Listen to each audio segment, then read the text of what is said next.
नमस्कार, news competition cricket channel में आपका स्वागत है। देखते हैं आज की महत्वपूर्ण खबरें। हिंद प्रशांत में न्यूजीलैंड बनेगा भारत का साझेदार। चंपावत में घायल वृद्धा को 12 किलोमीटर चादर में बांध कर सड़क तक पहुंचाया। मंसूरी के बोर्डिंग स्कूल में तैरने के दौरान हुई छात्र की मौत। देहरादून सरकारी आदेशों में होगा विक्रम संवत हिंदू महाकाव्य उल्लेख। कर्मचारी और शिक्षकों के तबादलों की प्रक्रिया हुई शुरू। देहरादून राज्यपाल से मिले धामी, कैबिनेट विस्तार पर फैसला जल्द। मंत्री प्रेमचंद अग्रवाल के बाद भट्ट और खंडूरी कांग्रेस के निशाने पर। सियालदे और कपकोट के 2 मकानों में लगी आग। बागेश्वर में 31 खड़िया खाने निरस्त की संस्तुति। गरुड़ नदी में बहुमंजिला पार्किंग निर्माण पर नगर पंचायत से मांगा जवाब। हिंदुस्तान ओलंपियाड 2024 के विजेताओं की घोषणा आज। अल्मोड़ा में उत्पीड़न का आरोप लगा, धरने पर बैठे दुग्ध उत्पादक। सल्ट बस का संचालन ना हुआ तो आज करेंगे चक्का जाम। रानीखेत में हिंद क्रिकेटर ने जीती क्रिकेट प्रतियोगिता। जनता दरबार में दर्द फरियादी पहुंचे अधिकारी हुए नदारत। बागेश्वर में अपर निर्देशक ने जांची स्कूलों की व्यवस्था। बागेश्वर सीडीओ को 22 अधिकारी कर्मचारी मिले अनुपस्थित। एसएसजी की लापरवाही से छात्र हो रहे हैं परेशान। मुड़ाखात प्रसंस्करण इकाई खोलने पर मिलेगी 60% सब्सिडी। देहरादून आंगनबाड़ी वर्कर का सीएम आवास कोच पुलिस से हुई धक्का-मुक्की। चारधाम यात्रा से पहले सुरक्षित बनाई जाएंगी मार्ग की सभी सड़कें। नैनीताल भगत सिंह स्मारक स्थल की सुरक्षा पर कोर्ट हुआ सख्त। रुद्रपुर में छेड़छाड़ के आरोप पर भाजपा पार्षद पर हुआ मुकदमा। देहरादून शिक्षा विभाग सरकार ने शिक्षकों से रिकवरी पर लगाई रोक। टनकपुर पूर्णागिरि धाम में फिर उमड़े श्रद्धालु। लोहाघाट सीमांत गुम देश का प्रसिद्ध चंदतोला मेला 30 मार्च से। चंपाओं के एबट माउंट में बनेगा सनराइज और सनसेट डेक। लोहाघाट बलाई गांव का पानी अन्य जगह देने पर फूटा गुस्सा। नैनीताल अधिवक्ताओं के लिए लगाई बातों की झड़ी। हल्द्वानी में बैंक कर्मी तबादला नीति पर भड़के। हल्द्वानी के तल्ला गोरखपुर में रास्ते को लेकर 2 पक्षों में पथराव, 3 हुए घायल। रुद्रपुर में उजाड़ के व्यापारियों ने काला दिवस मनाकर दिया धरना। किच्छा में पुलिस की मौजूदगी में मुख्य बाजार में लगाए गए स्मार्ट मीटर। पंतनगर विश्वविद्यालय में प्रशासन कर्मियों की वार्ता दूसरी बार भी रही बेनतीजा। पौड़ी में कांग्रेस का निवेशकों के आयुक्त कार्यालय पर प्रदर्शन। कर्णप्रयाग विधायक को सड़क के लिए नैनी के लोगों ने घेरा। पौड़ी में जल संस्थान के कर्मियों का प्रदर्शन।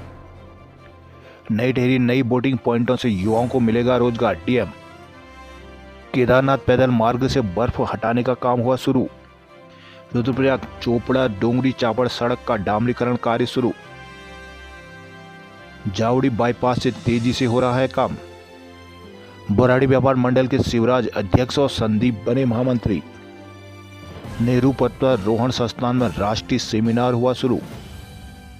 विजिलेंस कोर्ट से कैबिनेट मंत्री जोशी को मिली राहत। हरिद्वार में लोगों ने 5 घंटे चौराहे पर सौ रखकर किया हंगामा। हरिद्वार के सरकारी अस्पतालों में इलाज को उमड़ी मरीजों की भीड़। हरिद्वार BHEL ने बसंतोत्सव और फ्लावर शो में जीते 54 पुरस्कार। लक्ष्य शुगर मिल कर्मचारी की मौत पर परिजनों ने किया हंगामा। रुड़की में जल भराव से निजात को 500 करोड़ का ड्रेनेज प्लान हुआ तैयार। रुड़की भारतीय किसान यूनियन की मांगों को लेकर 20 मार्च को दिल्ली में रैली।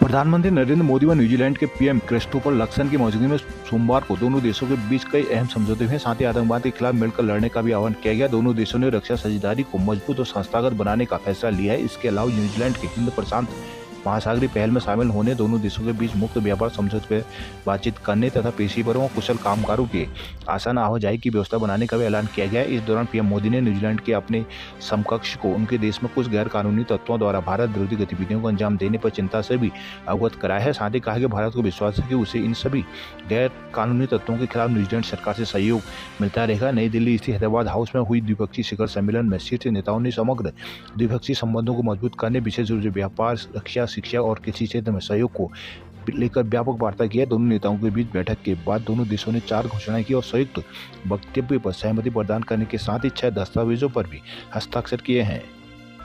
उत्तराखंड प्रदेश में सीएनजी पीएनजी सस्ते हो गए हैं। राज्य सरकार ने पीएनजी पर वैट कम करते हुए 20 से 5% और सीएनजी में 20 से 10% कर दिया है। सोमवार को वित्त सचिव दिलीप जावलकर ने इस संबंध में आदेश जारी किए हैं। वर्तमान में पीएनजी सीएनजी पर वैट से राज्य को 38 से 40 करोड़ रुपए का राजस्व मिलता है। नए फैसले से शुरुआती दौर में वैट मद में राजस्व 50% से ज्यादा घट सकता है। दरअसल उत्तराखंड में पीएनजी सीएनजी पड़ोसी राज्य यूपी और हिमाचल के मुकाबले काफी महंगी थी। यूपी और हिमाचल में पीएनजी पर वैट क्रमशः 10 और 4% है। सीएनजी पर क्रमशः 12.5 और 13.75 है। जिसे उत्तराखंड के लोग यूपी हिमाचल जाकर गैस खरीदते थे, जिसे सरकार को आसान नुकसान हो रहा था। गत 12 फरवरी को कैबिनेट बैठक में राज्य कर विभाग के वैट घटाने के प्रस्ताव में सरकार ने सहमति जता दी है। अब उत्तराखंड में पीएनजी सीएनजी पर वैट की दर यूपी और हिमाचल की कम हो गई है।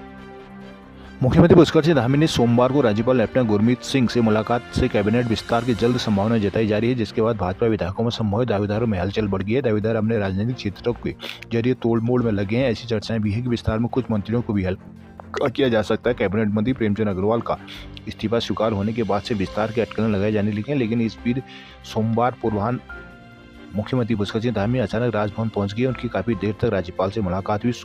सरकारी सूत्रों हालांकि इसे शिष्टाचार महत्व बता रहे हैं, पर सियासी हलकों में से कैबिनेट विस्तार से जोड़े जाने की चर्चाएं चल रही हैं। भाजपा के सूत्रों का कहना है कि यह तय है कि मार्च माह में कैबिनेट का विस्तार होना है। दरअसल प्रेमचंद इस्तीफे से अब कैबिनेट में 5 पद खाली हो चुके हैं, जिन्हें समय पर भरना भी सरकार की मजबूरी है, क्योंकि नए मंत्रियों को अपना प्रदर्शन दिखाने के लिए कुछ वक्त भी चाहिए होगा। इस बीच 23 मार्च को धामी सरकार का 3 साल का कार्यकाल पूरे होने जा रहा है, लिहाजा माना जा रहा है कि इसके आसपास कभी भी कैबिनेट विस्तार हो सकता है। भाजपा के हलकों में यह भी चर्चा है कि हरिद्वार और नैनीताल से एक विधायक को मंत्री पद मिल सकता है।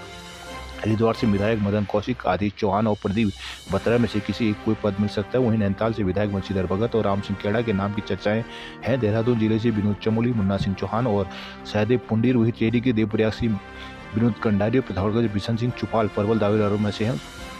पौड़ी में the Loni urban multi state credit and trust cooperative society पर निवेशकों को पैसे न लौटाने का आरोप लगाते हुए कांग्रेस और निवेशकों ने सोमवार को आयुक्त कार्यालय में प्रदर्शन किया। इस दौरान प्रदर्शनकारियों ने सरकार से जल्द ही निवेशकों के पैसे लौटाने और सोसाइटी के मुख्य संचालनकर्ता के खिलाफ कड़ी कार्रवाई की मांग उठाई। सोमवार को प्रदर्शन के दौरान कांग्रेस के पूर्व प्रदेश अध्यक्ष गणेश गोदियाल ने कहा कि सोसाइटी के संचालनकर्ताओं ने निवेशकों को झूठे सपने दिखाकर उनकी मेहनत की कमाई को खाकर बड़े घोटाले को अंजाम दिया है। कहा कि संचालन कार्यकर्ताओं ने प्रदेश के सहकारिता विभाग में सोसाइटियों का पंजीकरण होने के बाद निवेशकों को कहकर उनसे ठगी कर ली है। अब निवेशकों के पैसे न मिलने से परेशान है। कहा कि इस मामले में सहकारिता मंत्री शिकायत के बावजूद कभी कोई ध्यान नहीं दे रहे। प्रदर्शनकारियों में कांग्रेस के जिलाध्यक्ष विनोद नेगी, संतोषी नेगी, बिमला सक्सेना, अनिल सिंह, भगत सिंह आदि शामिल हुए।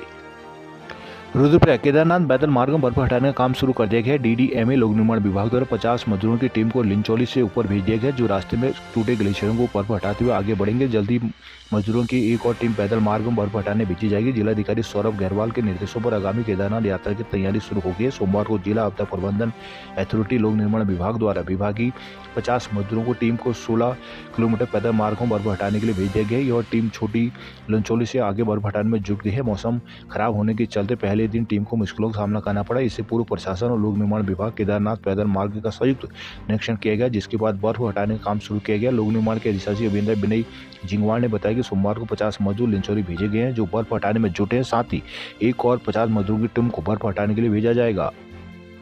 चारधाम यात्रा शुरू होने से पहले वॉल बेदर रोड को यात्रा से जुड़ी प्रमुख सड़कों को सुरक्षित बनाया जाएगा। सरकार की ओर से इस संदर्भ में लोक निर्माण के सभी डिवीजन को निर्देश दिए गए हैं। विदित है कि इस साल 30 अप्रैल से चारधाम यात्रा शुरू हो रही है। सरकार यात्रा से जुड़ी तैयारी भी लगी हुई है। इसी के तहत यात्रा से जुड़ी सड़कों को सुरक्षित करने के निर्देश दिए गए। लोक निर्माण एचओडी की ओर से सभी डिवीजनों को दिए गए निर्देश में इस अवधि से पहले सभी सड़कों को गड्ढा मुक्त करने को कहा गया। इसके साथ ही सड़कों पर चिन्हित डेंजर जोन को ठीक करने के अलावा नए डेंजर जोन की पहचान कर उन्हें भी ठीक करने के निर्देश दिए गए हैं। दरअसल चारधाम यात्रा में हर साल लाखों की संख्या में श्रद्धालु यात्री आते हैं, लेकिन खराब सड़कों की वजह से कई बार यात्रियों को परेशानी का सामना करना पड़ा। इस परेशानी को देखते हुए सरकार ने समय रहते लोक निर्माण के सभी डिवीजनों को सड़कों को ठीक करने के निर्देश दिए हैं।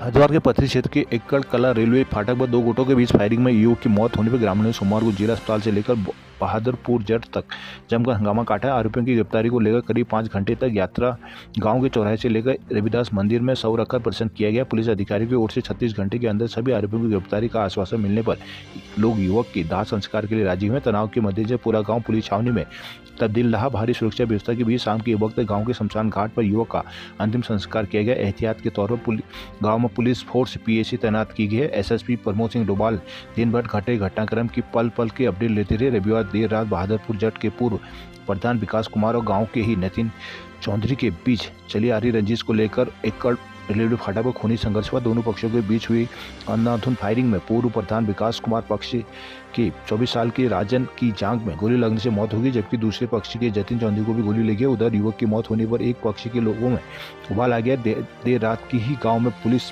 फोर्स तैनात कर दी गई थी। साथ ही जिला अस्पताल कैंपस में सुरक्षा व्यवस्था के पुख्ता इंतजाम किए गए हैं। सोमवार की सुबह शव के पोस्टमार्टम के दौरान भारी भीड़ पहुंचने लगी, जिसके चलते पुलिस फोर्स मुस्तैद करनी पड़ी।